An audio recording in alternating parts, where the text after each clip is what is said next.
গাইবান্ধার দাঁড়িয়াপুরে pickup van ও অটোরিকশার সংঘর্ষে দুজন নিহত হয়েছেন। এ ঘটনায় আরও ৬ জন আহত হয়েছেন। মঙ্গলবার ১৯ মে সকাল ১১টার দিকে গাইবান্ধা দাঁড়িয়াপুর আঞ্চলিক সড়কের দক্ষিণ এলাকায় এ দুর্ঘটনা ঘটে। স্থানীয়রা জানান, মুরগি পরিবহনের কাজে নিয়োজিত পিকআপ ভ্যানের সঙ্গে ব্যাটারি চালিত একটি অটোরিকশার মুখোমুখি সংঘর্ষ হয়।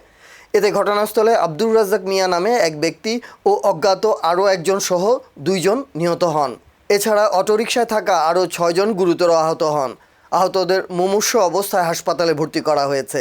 এ বিষয়ে গাইবান্ধা সদর থানার ওসি আবদুল্লাহ আল মামুন জানান, খবর পেয়ে ঘটনাস্থলে পুলিশ পাঠানো হয়েছে। দুর্ঘটনায় নিহত ও আহতদের নাম পরিচয় শনাক্তের চেষ্টা চলছে। লোকজন পালা হয়েছে,